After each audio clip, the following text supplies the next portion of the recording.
The gig seemed simple enough, at least on paper: chart the cave system, gather some geological data, and report back. But something about the whole setup felt off, like a bad smell you can't quite place. The briefing was sketchy, way too vague for my liking. When I tried to press for details, the guy in charge, some suit named Mr. Davies, just gave me these canned answers that didn't explain jack. "Let's just get this show on the road," I said, cutting through the BS. "My name's Alex, by the way." Next to me, Sarah, the geologist, nodded, adjusting the straps on her backpack. Sarah was the practical type, always prepared. She was the best in the business. Mr. Davies had insisted on her, said she was the only one he trusted with something this important, whatever that meant. Then there was Ben, our tech whiz, fiddling with his GPS tracker. He gave me a small, tight smile, the kind that said he trusted me to keep things from going sideways, which, considering our current circumstances, was a pretty big ask. The first few steps into the cave were a total non-event, except for this weird silence. No birds, no wind, just the crunch of our boots on loose gravel. The air was cold and stale, with this faint metallic tang that clung to the back of your throat. Creepy. Inside, our headlamps made these narrow little beams, lighting up the jagged walls and the messed up floor. Sarah stopped every few feet, running her fingers over the rock and scribbling notes in her waterproof notebook. Ben marked our progress on the handheld GPS, his face unreadable as usual. I focused on setting up reflective markers to guide us back to the surface, trying not to think about how far underground we were. It wasn't long before we hit our first red flag. About 50 meters in, I spotted something weird on the ground. I crouched down, shining my headlamp on these faint impressions in the dirt. Footprints. They were faint but definitely there, and fresh, recent enough that the edges hadn't crumbled yet. "Hey, Sarah, Ben, check this out," I called. "Doesn't look like ours." I traced the outline of a boot with my gloved finger. "Too fresh." Sarah frowned, her usual skepticism melting away into something like worry. "Should be hikers who got curious after the landslide," she offered. "Though I can't imagine anyone coming out this far without proper equipment." "Whoever it was, they went deeper," Ben added, pointing at the trail that disappeared into the darkness. We exchanged glances, and I could tell we were all thinking the same thing. We weren't alone in here. But there was no turning back, not yet. We pushed on, following the trail. The footprints got fainter and fainter until they vanished completely near a collapsed part of the cave. The rocks here were massive, way too heavy to have been moved by hand. It was like someone or something had deliberately sealed off whatever lay beyond. "Looks like it's been this way for a while," Sarah said, studying the rubble. "Could have been an old mining operation, maybe even a natural collapse." I wasn't buying it. The pile of debris seemed too neat, too precise. But I kept my mouth shut. We set up our base camp near the entrance, where a sliver of natural light still reached. By the time we finished unpacking and organizing our gear, the sun had dipped below the horizon, plunging the area into darkness. The only sound was the faint whistle of the wind and the occasional creak of shifting rock. After dinner, I decided to do a final check of the equipment. The radio antenna, mounted on a tripod outside, was supposed to keep us in contact with our extraction team. When I stepped out into the cold, something felt off. The antenna was leaning at a weird angle. I walked over cautiously, scanning the ground for tracks. There were none, just the faint indentation where the tripod legs had shifted. It could have been the wind, I told myself, even though the air was still. I straightened it, tightened the bolts, and headed back inside. "Everything okay?" Ben asked when I returned. "Yeah," I lied, avoiding his gaze. I didn't want to spook them, not yet. That night's sleep was a joke. The wind outside seemed louder, almost on purpose, and every creak of the cave sounded like footsteps. I told myself it was just nerves, the natural unease of being in a place that didn't want us there. But when I woke up the next morning and found the antenna bent again, I knew we had a problem. "Someone's messing with us," I said, my voice tight. "This isn't the wind." Sarah looked pale, her usual confidence shaken. "What are you saying?" "That someone's out here deliberately sabotaging us." "Maybe," I said. "Or maybe they're just trying to scare us." Ben didn't say anything, but I could see the tension in his shoulders. He was thinking the same thing I was. If someone wanted us gone, they might not stop at scare tactics. We packed up our gear and headed back into the cave, this time sticking closer together. The atmosphere felt heavier, the silence more intense. Every sound seemed amplified: the crunch of our boots, the drip of water from unseen crevices, the faint rustle of loose rocks. It was like the cave itself was listening to us. About 100 meters in, Sarah stopped suddenly. "Over here," she said, her voice low.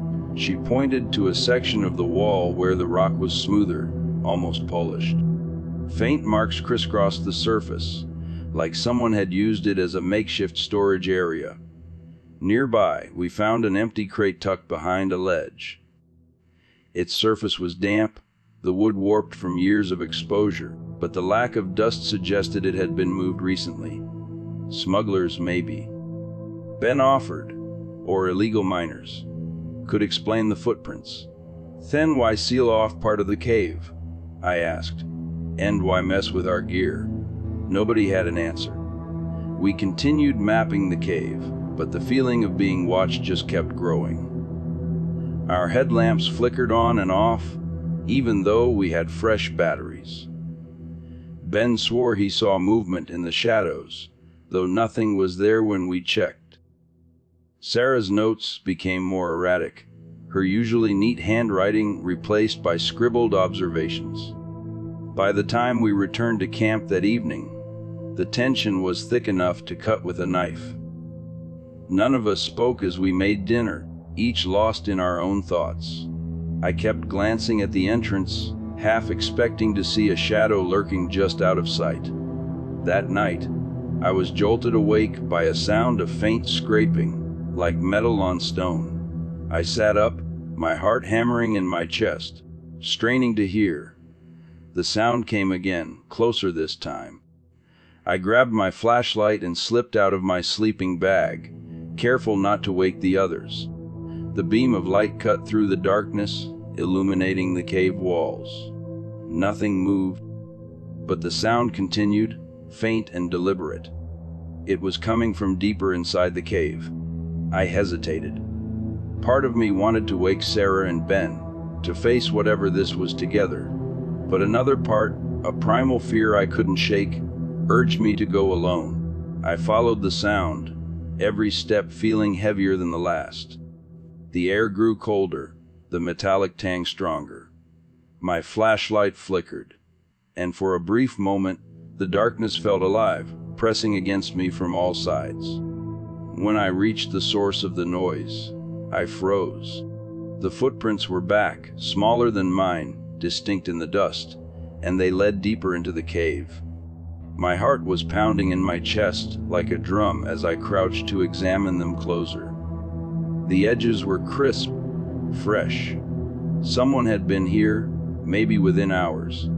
I scanned the corridor with my flashlight, but it only caught jagged walls and the glint of moisture on the rocks. No movement. The footprints simply stopped about 10 feet ahead of where I was standing, disappearing into what looked like an unmarked section of the cave. I didn't call out. Whoever had been here either didn't want to be seen or wanted to scare us. And if it was the latter, they were doing a damn good job.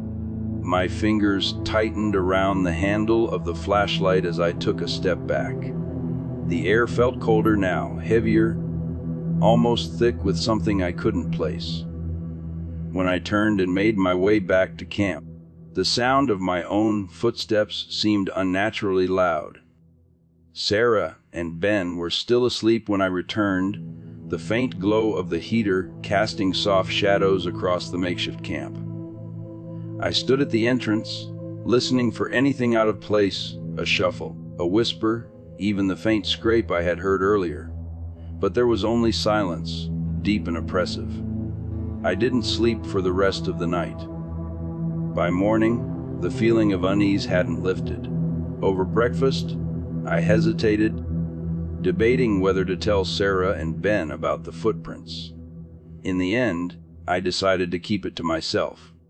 They were already on edge, and until I had more than a few marks in the dirt, I didn't want to add to the tension. We packed up our equipment and got ready to head deeper into the cave.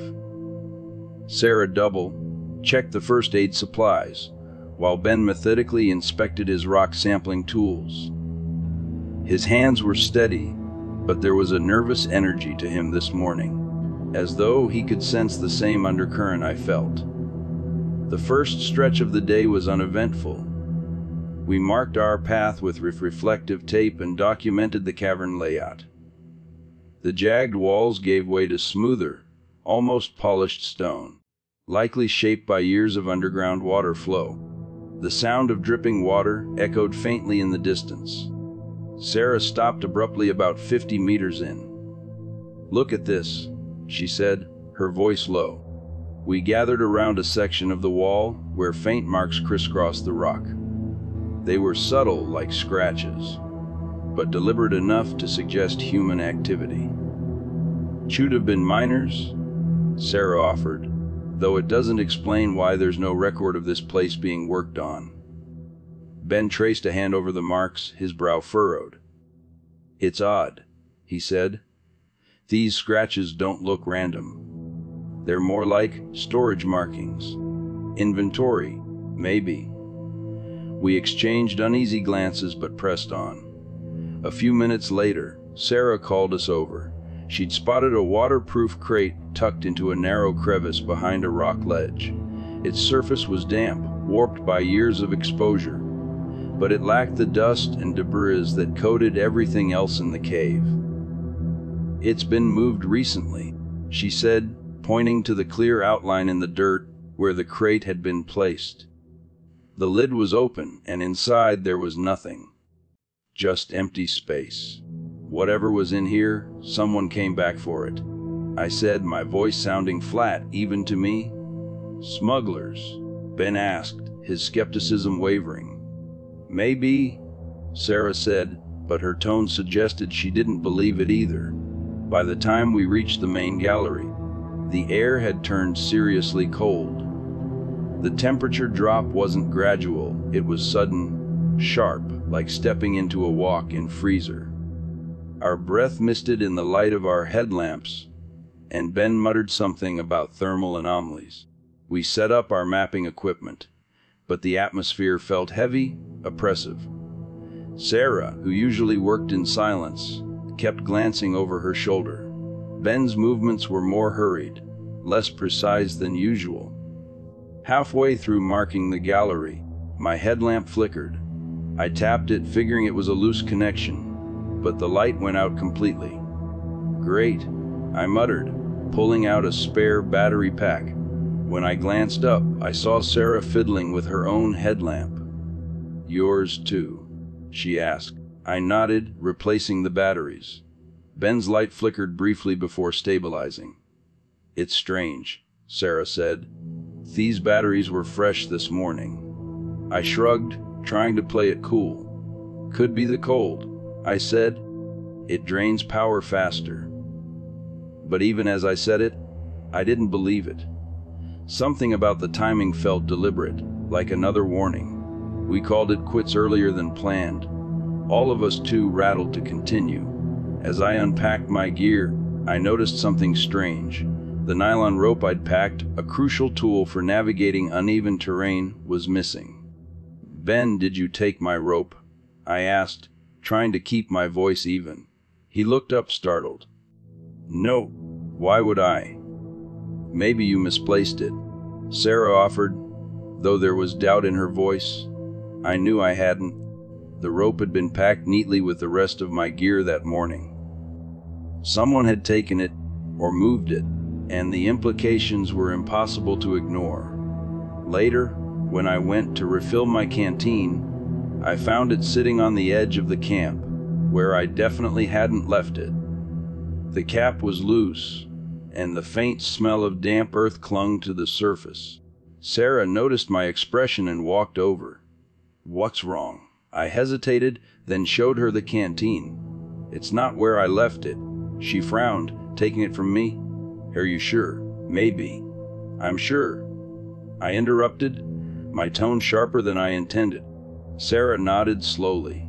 She didn't argue, but the look in her eyes told me she was starting to feel it too, the sense that we were being watched, that something was seriously off.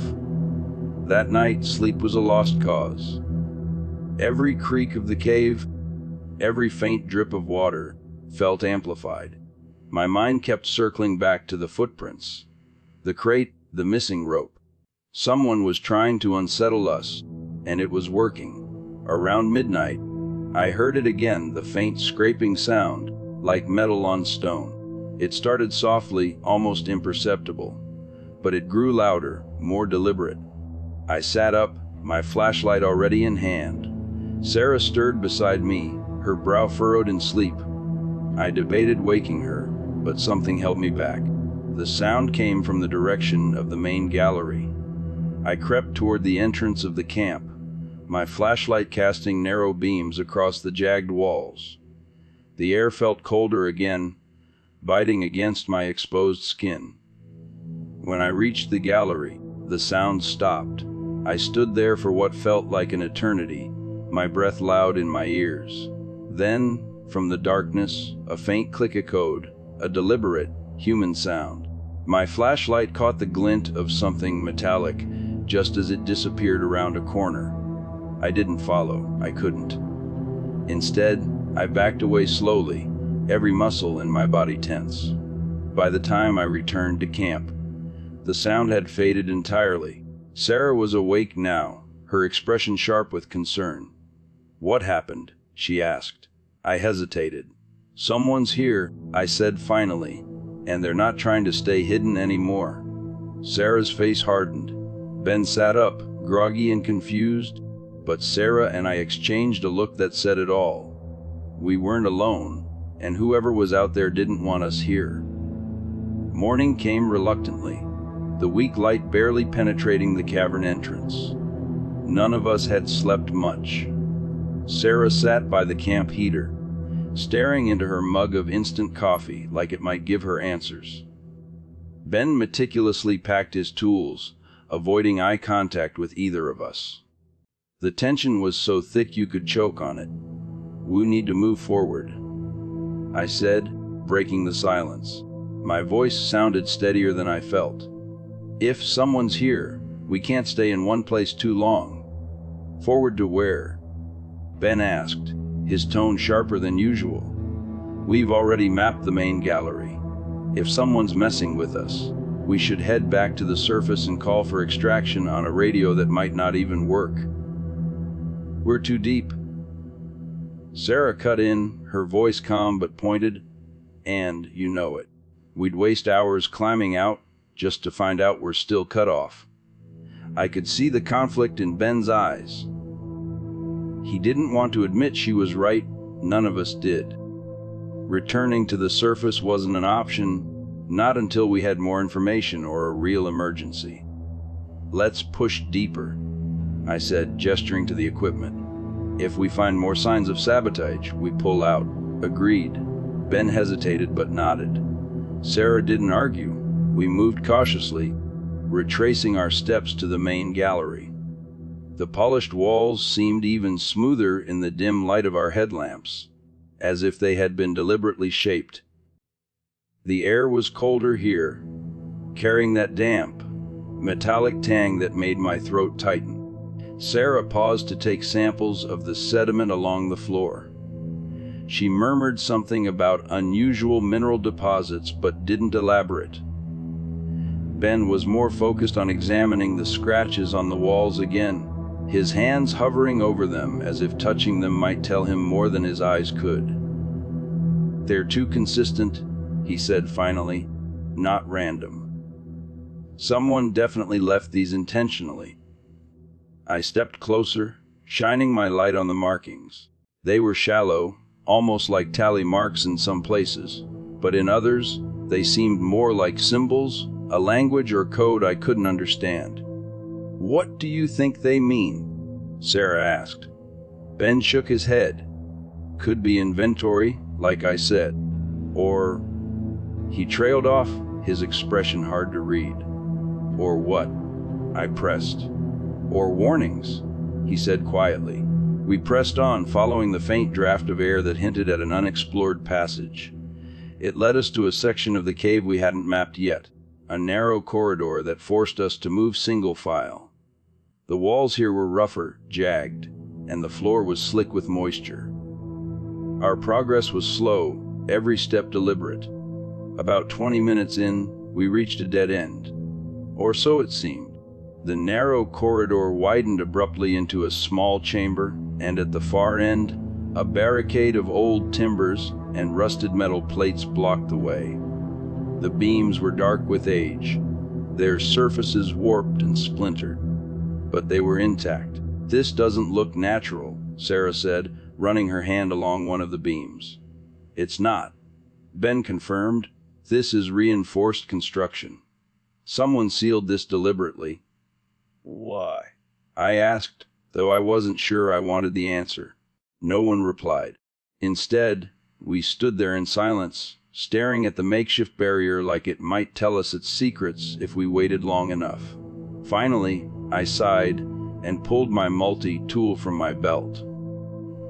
"Let's find it out." It took all three of us to remove the barricade. The beams were heavier than they looked, and the metal plates had rusted into the rock, making them difficult to pry loose. Every creak of the timbers echoed through the chamber, amplifying the tension in the air. When the last beam fell away, we were met with darkness. The passage beyond was narrower than the corridor we'd just come through, and the air that rushed out was cold and stale, carrying a faint smell of something I couldn't place. I shone my flashlight into the opening, revealing a short tunnel that widened into another chamber. The walls here were different, smoother, almost polished, like the ones in the main gallery. "What is this place?" Sarah murmured. Ben didn't answer. He was already stepping through the opening, his flashlight sweeping the walls. Sarah and I followed, our footsteps muffled by the damp floor. The chamber was larger than it had seemed from the entrance, with a high ceiling that disappeared into shadows. Old survey markers were scattered across the floor, wooden stakes and rusted nails that looked decades old. In the center of the room was a metal table, its surface coated in a thick layer of dust. Scattered across it were scraps of paper, some yellowed with age, others torn and faded. I picked one up, careful not to tear it further. The handwriting was cramped and uneven, the ink smudged in places. "The air is wrong. Something in it isn't natural. We have to leave, but the way back is sealed. Someone doesn't want us out." I handed the paper to Sarah, who read it silently before passing it to Ben. He scanned it quickly, then set it back on the table with a muttered curse. "Whatever they were doing here," he said, "it didn't end well." As we searched the chamber, Ben found something else, a fragment of an old map, drawn hastily on a piece of torn paper. It showed a section of the cave we hadn't explored yet, marked with crude symbols and a single word, "exit." "This doesn't make sense," Ben said, turning the map over in his hands. "Why would they mark an exit and then seal themselves in?" Maybe they didn't seal it. Sarah suggested. Maybe someone else did. Her words hung in the air, heavy with implication. We decided to follow the map. The promise of an exit was too tempting to ignore, especially with the way things were going. But as we prepared to leave the chamber, we heard footsteps. They were faint at first, distant, but unmistakable. Someone, or something, was moving through the corridor we'd just come from. I motioned for Sarah and Ben to turn off their lights. We stood there in the darkness, the sound of our breathing barely audible over the soft, deliberate steps echoing closer. Two shadows appeared in the mouth of the chamber, their shapes barely distinguishable in the faint light. They stopped just outside the entrance, whispering to each other in low voices we couldn't make out. My heart raced as I tightened my grip on the flashlight, ready to use it as a weapon if I had to. Sarah's hand brushed against mine, a silent reassurance. Or maybe a plea for calm. The shadows lingered for what felt like an eternity before retreating back into the corridor. Their footsteps faded into silence, leaving us alone once more.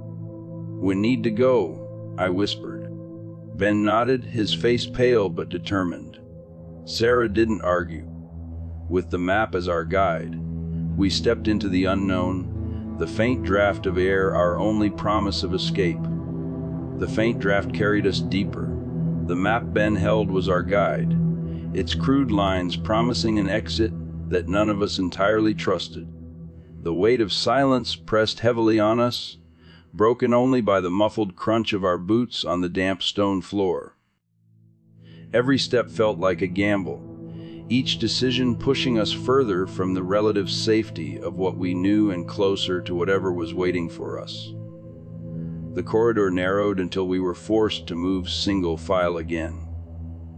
Sarah was at the rear, her movements methodical, and Ben led the way, clutching the map with a kind of desperate determination. I kept my flashlight trained ahead, its beam carving out faint shadows on the walls. My grip was tight, my fingers numb despite the warmth of my gloves. None of us spoke. There was no need. The growing tension between us was as tangible as the cold air that seeped through the cracks in the rock. About 30 minutes into our trek, the floor beneath us changed. It sloped downward, the angle steep enough that Ben nearly lost his footing. He steadied himself against the wall, his breath coming in short, sharp bursts. "Careful," he said, his voice low. "It's slick here." Sarah and I nodded, though the warning felt unnecessary. The darkness was suffocating, and every step demanded our full attention. The polished stone reflected the light in strange, fragmented ways, making it hard to tell where the floor ended and the walls began. A sudden noise froze us in place. It wasn't the faint scraping we'd heard before, nor the whispered voices of our unwelcome company. This was a sharp clang, metallic and deliberate, as if something had struck a solid surface. The sound echoed down the corridor, bouncing off the walls until it was impossible to tell its origin.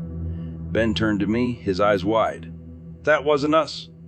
"No," I said, my voice barely above a whisper. "It wasn't." Sarah stepped closer, her flashlight sweeping the area behind us. "If they're trying to scare us, it's working." "Stay calm," I said, though my own heart was pounding. "Let's keep moving. We can't afford to stop now." Ben hesitated, his gaze darting toward the way we had come. I knew what he was thinking. We all did. If someone was trying to corner us, the worst thing we could do was linger in one place. I motioned for him to keep going. Reluctantly, he turned and resumed the slow, cautious descent. The air grew colder the deeper we went, and the walls seemed to close in around us. The passage eventually leveled out, leading us to a wide chasm that yawned open like a wound in the earth. A narrow bridge of stone spanned the gap, its surface slick with moisture. The drop below was impossible to gauge. Our flashlights couldn't penetrate the darkness. "This doesn't look safe," Sarah said, peering over the edge. "It's our only way forward," I said, though I didn't like it any more than she did. "One at a time. Test each step before you commit." Ben went first, his movements slow and deliberate. The stone groaned under his weight but held firm. He reached the other side and waved for me to follow. I moved cautiously, my flashlight illuminating the precarious path ahead. The damp surface made each step feel treacherous, but I focused on keeping my balance. By the time I reached the other side, my legs were trembling. Sarah followed last, her expression grim. She was halfway across when it happened. A sudden crack echoed through the chamber, and a section of the bridge crumbled beneath her. She stumbled, her arms flailing as she struggled to regain her footing. Ben and I lunged forward, each of us grabbing one of her arms and pulling her to safety just as another piece of the bridge gave way, tumbling into the abyss. We sat there for a moment, catching our breath. Sarah's hands were shaking, but she forced a weak smile. That wasn't as solid as it looked. Ben didn't respond. He was staring at the remaining section of the bridge, his expression unreadable. "We can't go back now," I said, "even if we wanted to." Sarah nodded, though the tension in her face didn't ease. "Let's keep moving." The map led us through another series of narrow corridors, their walls lined with strange indentations that looked almost like shelves. Ben paused to examine one of them, his flashlight revealing faint scratches that mirrored the markings we'd seen earlier. "This place wasn't just a mine," he said. "It was used to store supplies, maybe. Or something else." Sarah glanced at him. "Something else." He didn't answer, but the unease in his expression spoke volumes. We reached another chamber, this one larger than any we'd seen before. The ceiling arched high above us, supported by jagged columns of stone that jutted from the floor like broken teeth. In the center of the room was a metal crate, its surface corroded and pitted with rust. Sarah approached it cautiously, her flashlight revealing a set of heavy chains that secured the lid. The padlock was intact, though its surface was worn with age. "Someone went to a lot of trouble to keep this sealed," she said. "Or to keep something inside," Ben added, his voice low. I circled the crate, my mind racing. The markings we'd seen, the map fragment, the whispers in the dark, it all felt connected, though I couldn't piece together how. Whatever was in that crate, it was important enough for someone to protect it, even in a place like this. "Let's not open it," I said finally. "Not yet." Sarah nodded, but Ben looked conflicted. He hesitated for a moment before stepping away, his gaze lingering on the crate as if it might reveal its secrets if he stared long enough. We barely had time to process our discovery before the sound of footsteps reached us again. They were closer this time, deliberate and unhurried. Whoever was following us wasn't bothering to hide anymore. I motioned for Ben and Sarah to douse their lights, and we crouched behind one of the stone columns, our breaths shallow. The footsteps grew louder, accompanied by the faint murmur of voices. Two figures entered the chamber, their flashlights casting sharp beams across the walls. They moved with purpose, their silhouettes sharp against the dim light. I tightened my grip on the multi-tool in my pocket, my mind racing. If they found us, we'd have no choice but to confront them. And if they were armed. The intruders stopped near the crate, their voices low but tense. One of them gestured toward the chains, and the other produced a set of bolt cutters. My stomach twisted as I realized what they were about to do. Sarah's hand brushed against my arm, her grip firm. She didn't need to say anything. I knew what she was thinking. If they opened that crate, whatever was inside might be worse than anything we'd encountered so far. We had to act. I motioned for Ben to stay put and gestured for Sarah to follow me. Together, we crept along the edge of the chamber, using the shadows to mask our movements. The intruders were focused on the crate, their backs turned to us. When we were close enough, I took a deep breath and stepped into the light. I shouted, my voice echoing through the chamber. The intruders spun around, their flashlights blinding me for a moment. One of them reached for something at his side, a weapon, maybe, but Sarah was faster. She hurled a rock at his hand, knocking whatever he was holding to the ground. "Leave it," I said, my voice firm. "Whatever's in that crate, it's not worth it." For a moment, the intruders didn't move. Then, without a word, they turned and disappeared back into the corridor, their footsteps fading into the distance. I exhaled slowly, my heart still pounding. Sarah stepped up beside me, her expression grim.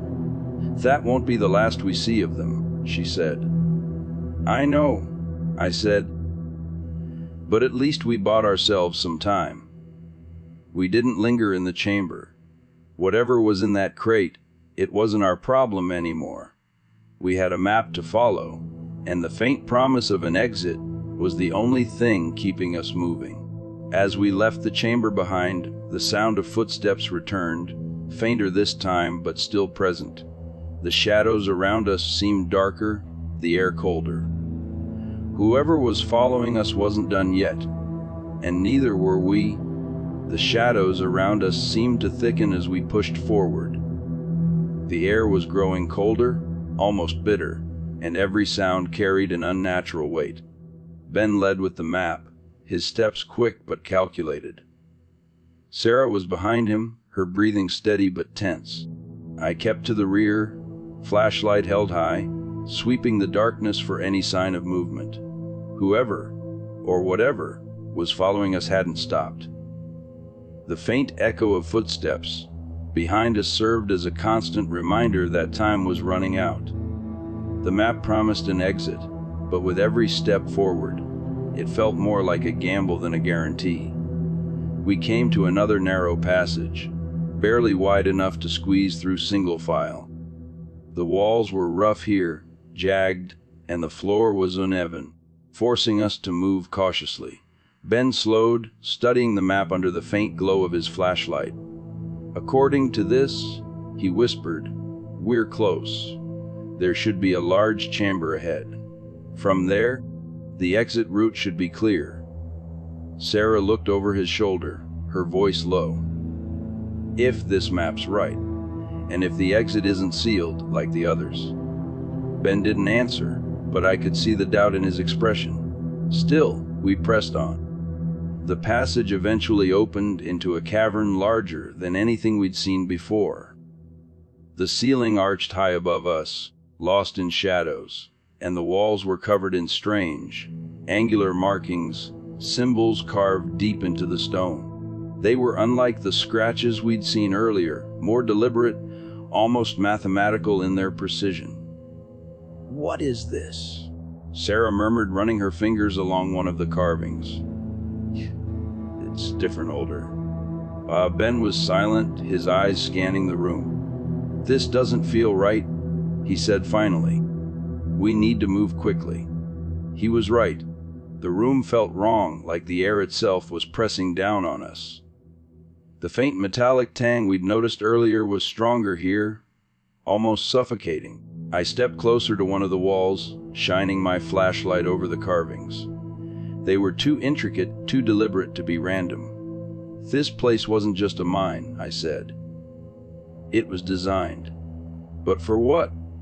"I don't know," Sarah asked. But before I could answer, the sound of footsteps returned. They were louder this time, closer. Whoever was following us was no longer trying to stay hidden. Sarah's hand tightened on her flashlight, and Ben instinctively moved closer to the wall, as if it could shield him from what was coming. "Lights off," I whispered. No. We extinguished our lights, plunging the cavern into darkness. The sound of footsteps grew louder, echoing through the space. My heart pounded in my chest as I pressed my back against the cold stone, holding my breath. A beam of light cut through the darkness, scanning the room. Two figures entered, their silhouettes sharp against the glow of their flashlights. They moved deliberately, their voices low but sharp, their words indistinct. They stopped near the center of the room, their lights focused on the markings on the walls. One of them pulled something from his pocket, a device of some kind, and held it up to the carvings. The device emitted a faint hum, and the symbols on the walls seemed to shift under the light, as if responding to whatever signal it was emitting. "What are they doing?" Sarah whispered, her voice barely audible. "I don't know," I replied, my mind racing. Whoever these people were, they weren't smugglers or miners. They were here for something specific, something tied to this place. The two figures continued their work, oblivious to our presence. But then, as one of them adjusted the device, it emitted a sudden, high-pitched whine that filled the chamber. The walls seemed to vibrate, the carvings glowing faintly under the light. And then, the ground beneath us shifted. The floor trembled, a deep, resonant rumble that sent a wave of panic through all of us. The two intruders shouted, their flashlights jerking wildly as they stumbled. Ben grabbed Sarah's arm, pulling her back toward the corridor we'd come through.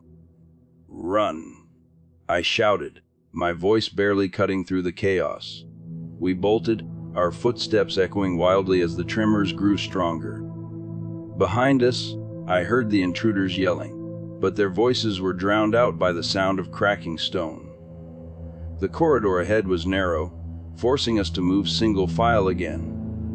Sarah was in the lead now, Ben close behind her. I stayed at the rear, glancing back every few seconds, my flashlight bouncing off the jagged walls as we ran. The air grew colder, the metallic tang almost overpowering. The passage twisted and turned, each corner bringing the faint hope of escape. Finally, we emerged into another chamber, a smaller one with a low ceiling and a sloping floor. At the far end of the room was a faint glimmer of light, the exit. "The exit!" Sarah gasped, her voice filled with equal parts relief and desperation. We sprinted toward it, the ground still trembling beneath us. But just as we reached the opening, a deafening crash echoed from behind. I turned to see the corridor collapsing, the walls caving in as dust and debris filled the air. "Go!" I shouted, pushing Ben and Sarah toward the exit. The passage led us outside into the biting cold of the open air.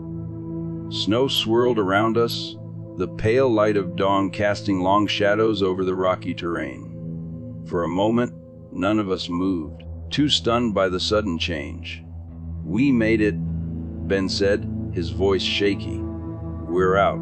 Sarah nodded, but her expression was grim. And whoever was following us, I turned back toward the cave. The entrance was barely visible now, buried under a mass of rubble. Whoever those people were, they were either trapped inside or worse. We didn't stay to find out.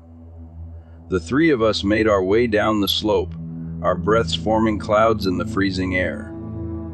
Ben clutched the map tightly, his hands trembling, while Sarah kept glancing over her shoulder, as if expecting the shadows to follow us out. When we finally reached our base camp, the sight of our equipment was almost surreal. The radio antenna was still bent, but it was intact. I hurried to set it up, hoping against hope that we could make contact. To my relief, the signal went through. The voice on the other end crackled with static but was clear enough to understand. "This is Extraction Team Bravo. We're en route. Hold your position." Relief washed over me, but it was tempered by the weight of what we'd just experienced. As we waited for extraction, I pulled out the fragment of the map we'd found in the cave. The symbols and markings seemed meaningless now, but I couldn't shake the feeling that they were part of something larger, something we'd only begun to uncover. "What do we tell them?" Ben asked, his voice low. "The truth," I said, "or as much of it as they'll believe." Sarah nodded, her gaze fixed on the horizon. "And the rest?" I didn't answer. Some things were better left buried. When the helicopter finally arrived, we boarded in silence. As it lifted off, I looked back at the cave, its entrance now hidden beneath layers of rock and snow. The weight of what we'd seen, and what we hadn't, settled heavily on me. Somewhere deep in that mountain, secrets still lay hidden, secrets that someone had tried to protect, no matter the cost. As the helicopter carried us away, I couldn't help but wonder, had we escaped the danger or merely postponed it? For now, it didn't matter. We were alive, and sometimes, that's the only victory you need. As the mountain receded into the distance, I realized that survival wasn't just about escaping the cave. It was about carrying the weight of its secrets, and the knowledge that some mysteries are better left unsolved.